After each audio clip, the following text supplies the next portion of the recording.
다 가졌는데 더 가지려다가 망한 어느 장남들 이야기. 성경의 시대는 장남 우선의 사회였습니다. 그 옛날 가수 아바의 위너 테이크스 잇 올이라는 노래처럼 승자 독식의 사회가 성경 시대였습니다. 장자라는 이유만으로 특별한 일이 없는 한 종교, 정치, 경제적 모든 권리를 수여받고 행사할 수 있었습니다. 고대 성경 사회에서 장남은 어떤 의미였는가? 첫째로 장자는 그 아버지의 영광과 능력의 표현이었다고 성경은 말씀합니다. 창세기 49장 3절에서 야곱은 자기의 장남인 르우벤에 대해서 이렇게 말하죠. 르우벤아, 너는 내 장자요 나의 능력이요 나의 기력의 시작이다.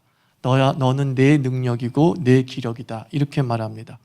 시편 105편 36절에도 여호와께서 또 저희 땅의 모든 장남을 치시니 곧 저희 모든 기력의 시작이다 라고 말씀하고 있습니다. 장남은 아버지를 상징하고 있다는 거죠. 아버지가 가지고 있는 힘, 아버지가 가지고 있는 능력이 장남을 통해서 대변되어지고 드러나게 되는 겁니다. 그러므로 이스라엘이 하나님의 장자다라고 하는 뜻은 그 이스라엘을 통하여서 하나님의 능력과 하나님의 기력이 여실없이 보여지게 된다, 그런 의미를 가지고 있습니다. 둘째로 성경에서의 장남은 하나님의 소유였죠. 출애굽기 13장 1절과 2절 보면 여호와께서 모세에게 일러 가라사대 이스라엘 자손 중에 사람이나 짐승이나 물어나고 초태생은 다 거룩히 구별하여 내게 돌리라. 이는 내 것이다 라고 말씀하고 있습니다.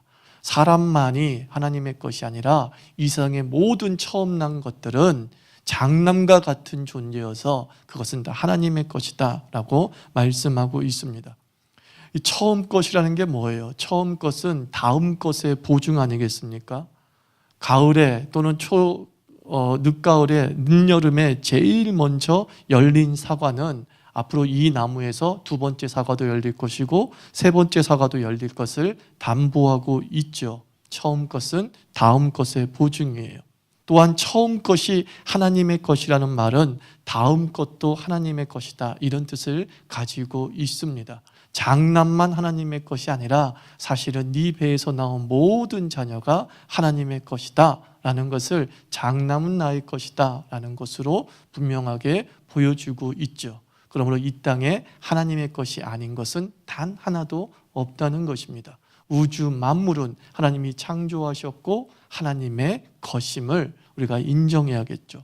셋째로 성경에서의 장남은 하나님만 온전히 섬기며 사는 존재, 그가 장남입니다. 하나님만 온전히 섬기며 산다. 장남은 앞서 말한 대로 정치, 경제, 종교의 전권을 가졌다라고 했습니다. 그런데 이 세 가지 일을 이렇게 살아가면서 함께 감당한다는 것이 쉽지 않습니다. 인류가 많아지고 사회가 점점 복잡해지면서 점점점 분권화될 수밖에 없죠. 경제 활동도 해야 가족을 먹여 살릴 수 있는데 거기서 종교 활동까지 하자니 그렇게 쉽지 않습니다. 그래서 하나님의 배려는 무엇이었습니까? 레위 지파를 장남으로 드리는 것이었습니다. 12지파가 있습니다. 그 12지파 중에서 레위 지파는 장남과 같이 나의 것이다, 하나님의 것이다, 하나님의 지파로 온전히 드려라. 그리고 그 장남에 해당되는 레위인은 온전히 제사를 섬기는 직무만을 맡게 했다는 것이죠. 장남이 해야 될 일을 레위 지파라고 하는 구별된 집단들을 통하여서 하나님은 온전히 섬기게 했다는 거예요.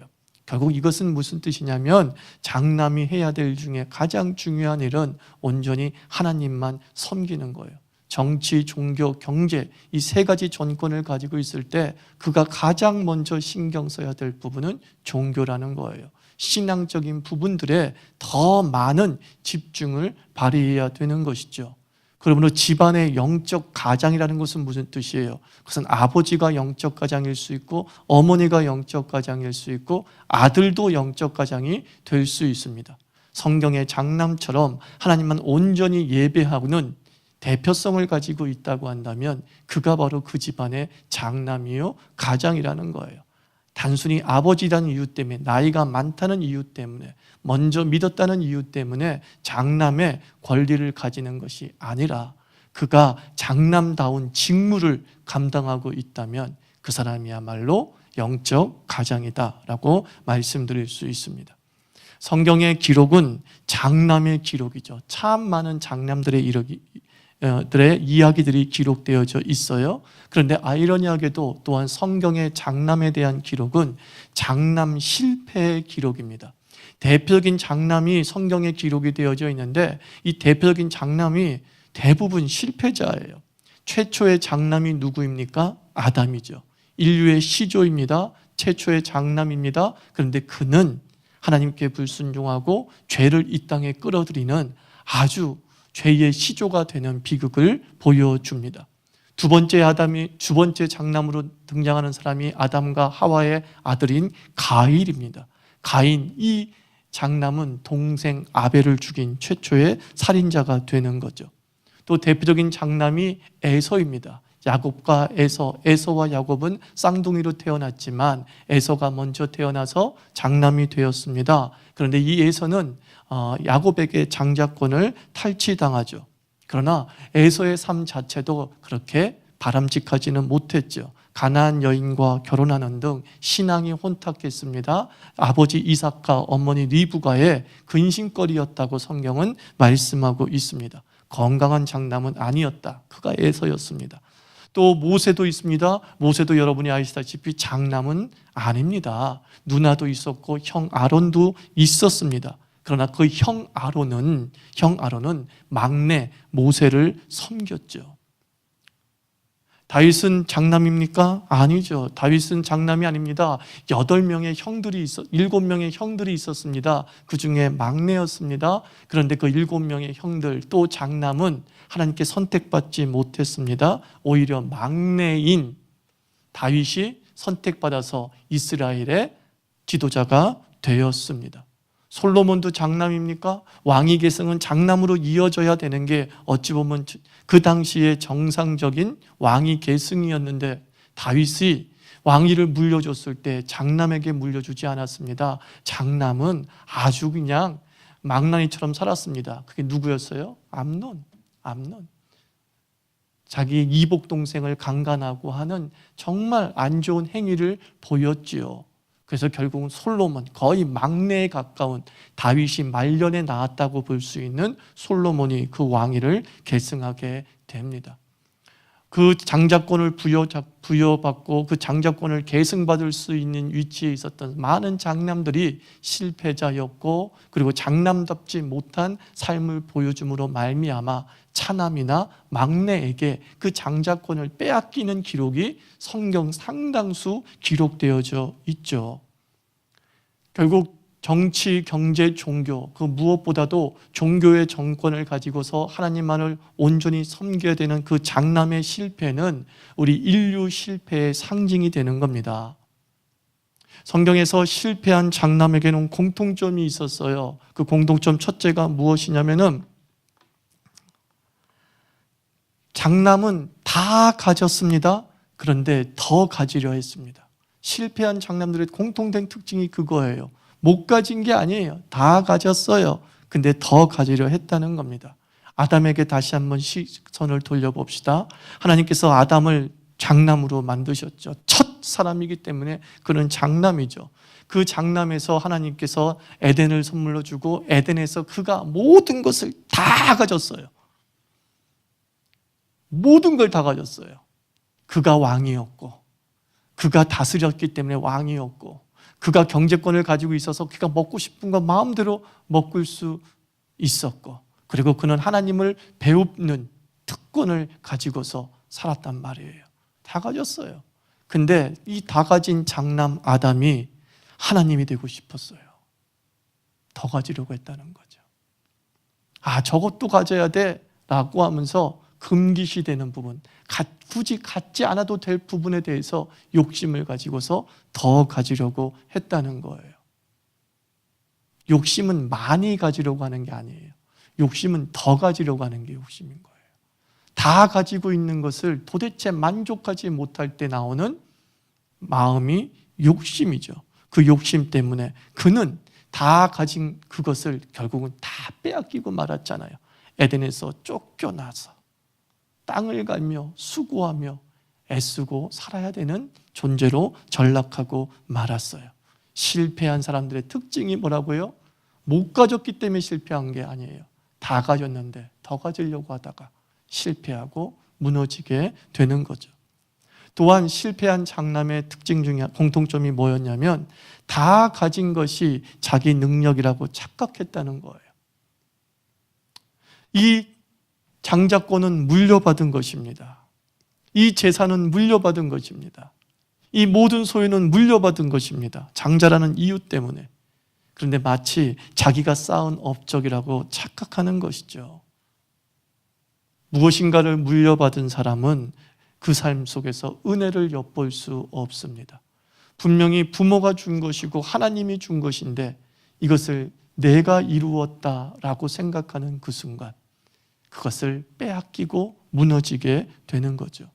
옛날 어느 영화에서 호의가 반복되면 권리인 줄 안다라고 하는 그런 대사처럼요, 당연하다고 여길 때 감사가 사라지고 감사가 사라진 곳에 이제 자랑이 자리 잡게 되는 거죠. 내가 이루었어, 내가 이루었어, 내가 이루었어.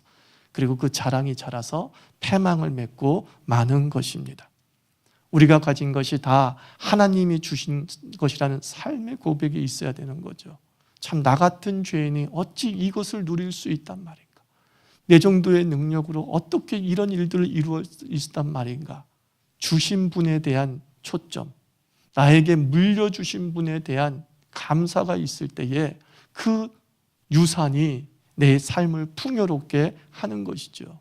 하나님께서는 우리의 모든 것을 기업으로 준다고 그랬어요. 기업이 뭐예요? 유산이에요. 헤리티지예요. 이 모든 것을 너에게 유산으로 주신다. 물려주신다는 겁니다. 하나님은 당신의 것을 물려주십니다. 우리가 할 일은 물려받음을 인정해야 되는 거예요.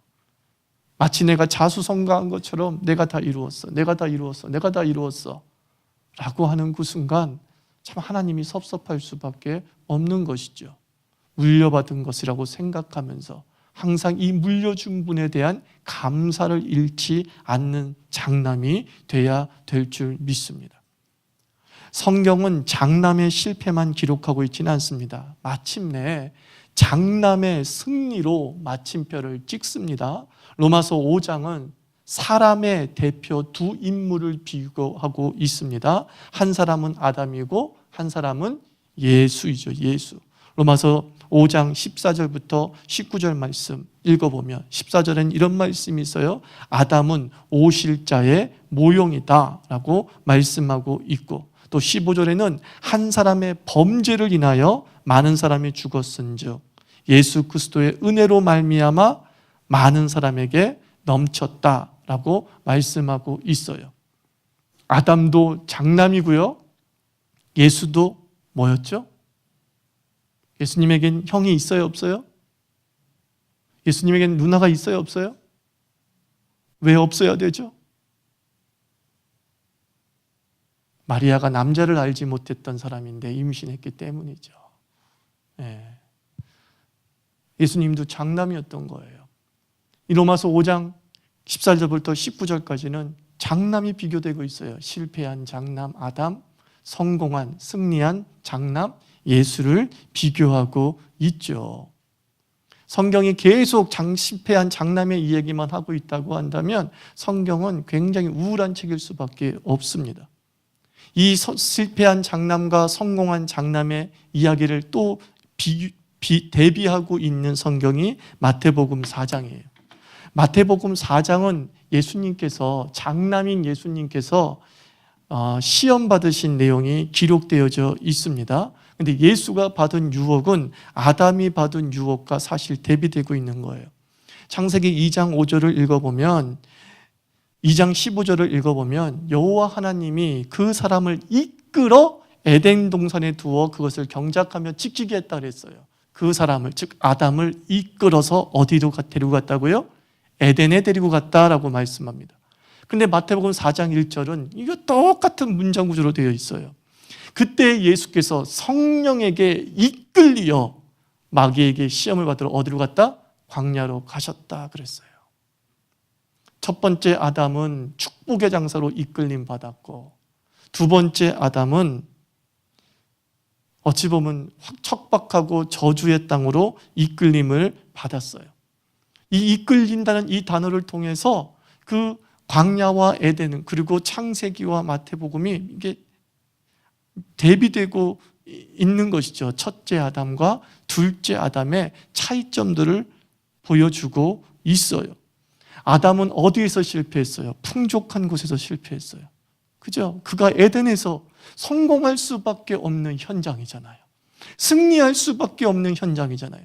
너무나 유복해서 자신의 인생을 멋지게 만들어 나갈 수 있는 최적의 환경이 형성된 곳에서, 승리해야 되는 게 마땅한 곳에서 그는 실패했어요. 그 아담은 실패하고 말았어요.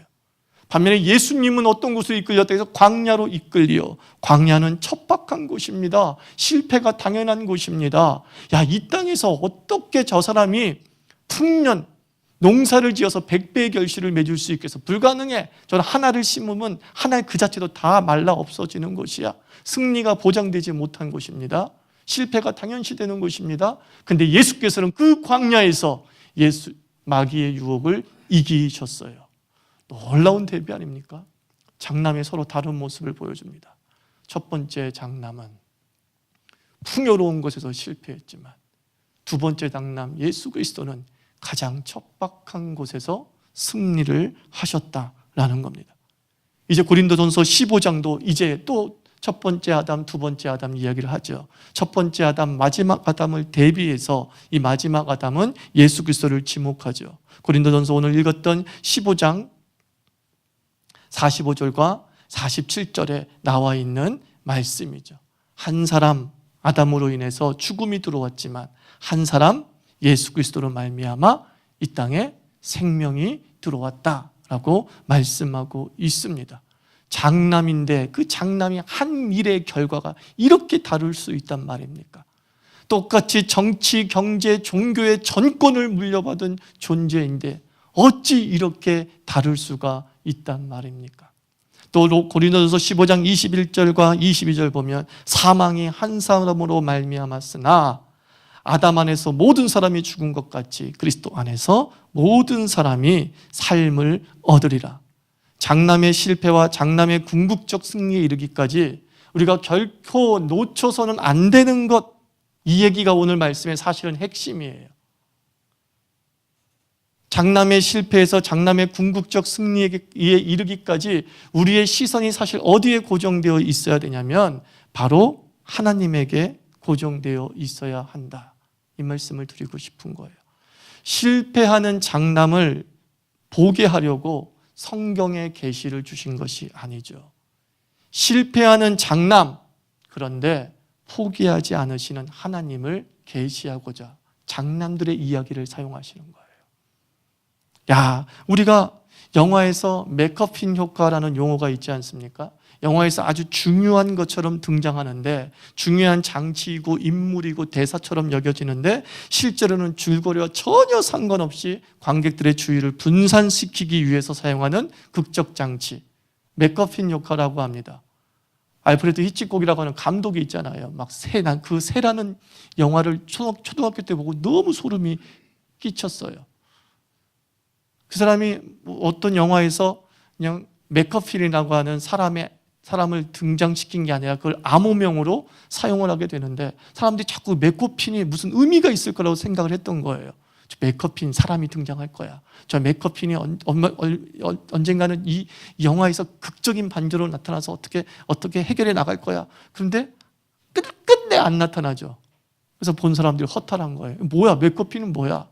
그때 나온 이제 영화 용어가 맥커핀 에펙트라고 하는 거예요. 우리의 시선을 분산시키려고 해서 다른 것들에 집중하지 못하게 하려고 하는 교묘한 작용들. 인터넷 뉴스의 낚시글 같은 거죠. 타이틀 기사는 그럴듯한데 기사를 읽어보면 타이틀과 전혀 다를 때 우리 허망하지 않습니까? 그래서 우리 낚였다 이런 말을 쓸 때 맥커핀 효과죠. 물타기라고 하죠. 중요 이슈 때마다 터지는 간첩 체포 소식, 스타의 연애, 그리고 사건들, 본질을 흐리게 하고 딴 곳으로 시선을 돌리게 하는 것이죠. 저는 이 사탄이 실패하는 장남 이야기를 통해서 자기의 맥거핀으로 사용하고 있다는 생각이 든 거예요. 실패하는 장남들의 이야기들이 성경에 많다라는 것들에 집중시킴을 통하여서 이 실패한 장남들의 이야기 속에서 하나님께서 말씀하시고자 하는 것을 우리가 읽지 못하게 하는 거죠. 사탄이 실패한 장남들의 이야기를 주의 깊게 읽고 있는 우리 크리스찬들을 어떻게 맥거핀에 사로잡히게 만드느냐면, 첫 번째는 이런 것 같아요. 어쩔 수 없는 인간이라는 자기 체념에 집중하게 되는 거예요. 실패하는 많은 사람들의 이야기를 읽어보면서, 무너지는 많은 사람들의 이야기를 읽어보면서 어쩔 수 없는 인간, 우리는 어쩔 수 없는 인간이야? 뭐 자기 체념에 빠지는 거죠. 나란 놈이 그렇지 뭐, 열등, 좌계, 자기 비하에 빠지는 거예요. 야, 다윗도 그랬는데 뭐, 이런 식인 거죠. 아담도 그랬는데 뭐, 이런 식인 거죠. 그리고 두 번째는 읽은 거예요. 그런 것이 인간이라는 자기 변명에 또 빠지게 하는 겁니다. 책임을 회피하는 것이죠. 야, 우린 그렇게 만들어진 존재야. 어쩔 수 없었어. 나라고 그렇게 하고 싶었겠어? 내가 그런 인간으로 만들어졌기 때문이야? 책임을 회피합니다. 타고난 걸 그렇게 생겨 먹었다고 하면서 외부에 분노를 표출하는 거예요. 나란 놈이 원래 그런 존재라는 거 몰랐어? 라고 얘기하는 거죠. 그리고 세 번째 맥커핀 효과에 빠진 사람들은 그런 인간과 다르다는 우월의식에 빠집니다. 차남이 성공할 확률이 높다는 연구 보고서를 접할 때마다 은근 뿌듯합니다. 자기 기대가 높아지는 거죠. 장남들의 실패를 보면서 어떤 장남들은 우울해하기도 합니다만, 어떤 장남들은 자기가 승리했다는 이유 때문에 우쭐합니다. 봐, 대부분의 장남은 다 실패하는데 나는 하나님의 은혜로 실패 안 했어. 나는 진짜 은혜 받은 사람이야. 그러면서 갑자기 우월의식이 생기게 되는 거죠. 실패한 장남들의 이야기들 보면서 차남은 왠지 희망을 갖습니다. 내가 차남이야. 내가 막내야. 근데 성경에 보니까 막내하고 차남이 되게 쓰임받아. 나 인생 괜찮을 것 같은데? 난 저 사람보다 좀 잘 펼쳐질 것 같은데? 이런 것들이 다 뭐예요? 실패한 장남 이야기들을 통하여서 사탄이 우리의 시선을 분산시키고 있는 거예요. 하나님이 그걸 계시하려고 하는 게 아닌데, 자기 체념의 정당성, 자기 변명의 정당성, 우월의식을 심어주려고 장남들의 실패한 이야기를 기록한 것이 아닌데, 우리는 그런 실패한 이야기들을 통해서 자기와 일치시키든지 아니면 자기와 동일하지 않았을 때에는 우월의식에 빠지면서 나 자신을 벗어나지 못하는 거예요. 나라는 자신을 벗어나지 못하는 거죠. 장남 이야기, 장남의 실패 이야기라는 이 모티프를 통하여서 우리가 얻어야 되는 교훈은 뭐냐면 이거예요. 첫째로 따라하세요. 끝까지 읽자. 네, 끝까지 읽으십시오. 성경은 창세기부터 요한계시록까지입니다. 하나님의 말씀은 창세기에 있습니다. 또한 요한계시록에도 있다는 거예요. 성경은 대하소설이라고 합니다. 사건 이야기는 서로 연결돼서 하나의 주제를 향해서 드라마틱하게 나아가는 것이에요. 창세기에 아담, 장남의 실패 이야기가 있고 르벤의 실패 이야기가 있고 에서의 실패 이야기가 있지만, 우리는 이것이 성경의 전부가 아니라 어디까지 읽어가야 돼요? 마태복음까지 읽어가야 되는 거죠. 그러면 마침내 우리는 승리한 장남을 보게 되는 거죠. 그리고 요한계시록까지 읽어나갈 때에 궁극적인 예수 그리스도의 승리가 이루어졌음이 확인되게 되는 거죠. 그렇구나. 사건의 전말을 알기 위해서 우리는 그 맥거핀에 빠져서 거기에만 집중하는 것이 아니라 다 잊어버리고 한번 결말까지 가보자. 대체 결말은 어떻게 되어 있는지 그 결말 가서 판단돼도 늦지 않아 라고 하면서 하나님의 계시에 매달리는 것입니다. 주의 말씀에 매달리는 것이죠. 두 번째, 이 장남 이야기의 모티프가 주는 교훈이 뭡니까? 하나님을 주목하자, 이거예요. 결국은요, 하나님을 주목하자라는 거예요. 실패한 이야기들을 자기와 연결시켜서 자기 이야기로 만들어가지 말고 그 실패한 이야기들을 통하여서 그 이면 속에서 하나님이 대체 왜 이런 이야기들을 허용하시고 기록하게 하시고 만들어 나갔는가, 그 하나님을 주목하자는 거죠. 이스라엘 민족이 출애굽했고 난 뒤에 앞에는 홍해요, 뒤에는 애굽의 군대가 쫓아왔습니다. 그때 모세가 이스라엘 백성에게 뭐라고 얘기합니까? 너희는 가만히 있어, 오늘 하나님의 하나님됨을 보라 그랬어요. 누구를 보래요? 하나님을 보라. 거센 파도가 출렁이는 홍해를 보지 말고, 수백 전차병을 이끌고 온 애굽의 군대를 보지 말고 오직 너희는 하나님만 보라. 홍해의 출렁임이 맥커핀이에요. 내 눈을 사로잡아가지고 이게 전부구나라고 판단하게 만드는 거예요. 난 끝장이구나. 애굽의 수백 군대가 내 시선을 사로잡아서 우리는 나도 모르게 결정합니다. 다른 구원의 길은 이제 보이지가 않아. 물에 빠져 죽는 수밖에 없어. 그때 하나님은 말씀합니다. 니네들 지금 시선처리 잘못됐어. 그 얘기하는 거예요. 시선처리 잘못됐어. 그래, 네 눈에 보이는 것 전차 보여. 그래, 네 눈에 보이는 것 홍해가 보여. 그러나 보이는 것에 뭐 하지 말라? 집중하지 말라, 얘기하는 거예요. 보이는 건 막을 수가 없어요. 그러나 그 보이는 것을 집중하지 말라는 거예요. 보라. 누구를? 하나님에게 시선을 두라. 하나님께 시선을 두라. 그때부터 어떤 일이 벌어져요? 그 맥커핀이 안 보이는 거예요. 내 판단에서 그게 더 이상 나를 분산시키지 않는 것이죠. 오늘 찬양 불렀습니다. 내게로부터 눈을 들어 주를 보기 시작할 때 주의 영광 보겠네. 많은 사람들이 눈을 어디에 두고 있어요? 나. 성경을 읽어나가면서도 항상 나.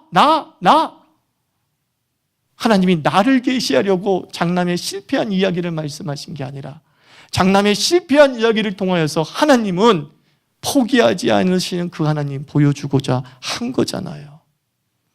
실패하는 장남을 통해서 포기하지 않는 하나님, 그럼에도 불구하고 여전히 구속의 사역을 무직하게 진행해 나가고 계시는 그 하나님, 에서의 실패에도 불구하고, 르벤의 실패에도 불구하고, 장남들이 꺾어져 나가는 모습에도 불구하고 하나님 마침내 장남다운 장남을 이 땅에 보내시는 그 하나님의 끈질김, 자기 백성을 향한 당신의 계획을 반드시 실현하고 그에게 빼앗긴 에덴을 다시 돌려주고자 하시는 그 하나님 아버지, 그 하나님 아버지께 주목하기를 바라는 거예요. 나는 너를 포기하지 않아. 나는 세상을 포기하지 않아. 이게 장남 이야기들의 주제예요, 사실은요. 모든 전권을 가지고 내 모든 것을 물려받은 자들이 실패하고 넘어졌지만 그것이 나의 구속사를 막을 수는 없어 라는 것이죠. 기대에 어긋나는 장남들을 보면서 우리는 기대를 넘어서는 하나님의 은혜를 보시기 바랍니다. 바울도 별거 아니네. 다윗도 별거 아니네. 모세도 별거 아니네. 그래요. 다 보면 별거 아니에요. 기대가 뚝 떨어지죠. 인간은 그렇습니다. 세상의 장남은, 죄된 인생 속의 장남은 우리의 기대치에 못 미치는 삶을 살아갑니다. 근데 우리는 그 기대치에 못 미치는 사람들을 보면서 우리의 기대를 넘어서는 하나님의 은혜를 봐야 된다는 거예요. 우리의 기대를 초월하고 우리의 기대에 철철 넘치게 물려주시는 그 하나님을 보게 될 때 우린 제대로 성경의 구조에 빠지게 되는 거죠. 기대에 못 미치는 것이 다 인생사죠. 가인 낳았을 때 이 뜻이 득남했다, 아들이다, 그런 뜻이에요. 아담과 하와가 얼마나 기대했으면 이제는 구원이 이 아이부터 시작될 거야. 오, 아들이요. 기대가 가득했지만 기대에 못 미치는 아들이 됐잖아요. 근데 그것을 보면서 우리는 뭐예요? 여전히 가인이 실패했음에도 불구하고 창세기 5장과 6장은 계속되고 있고 끝까지 요한계시록까지 달려오고 있다는 거예요. 그 요한계시록까지 누가 달려왔어요? 하나님 자신이 달려왔어요. 어느 장남이 달려온 것이 아니라 하나님 자신이 요한계시록까지 끝까지 달려오면서 마침내 장남다운 장남을 세우시는 것이죠. 이제 우리는 예수 그리스도 안에서 이제 예수 닮은 존재예요. 무슨 뜻이에요? 예수님이 장남다운 장남이었듯이, 장남다운 장남의 첫 열매가 되셨듯이 우리도 하나님 보시기에 장남다운 장남인 줄 믿습니다. 그거예요. 하나님이 나를 통해서 이제는 더 이상 실패한 장남들의 이야기를 기록해 가시는 것이 아니라 예수 이후로 완전히 바뀌어서 이제 승리한 장남들의 이야기가 기록되는 거예요. 그 중에 한 사람이 납니다. 그 중에 한 사람이 여러분이라는 거예요. 예수 이전에는 실패한 장남들로 가득 찼는지 모르겠지만 예수 이후엔 승리한 장남들이에요. 그 승리한 장남들 중에 한 사람의 이름이 우리 자유계 교인들 이름이 반드시 적혀 있는 줄 믿습니다. 기도합시다.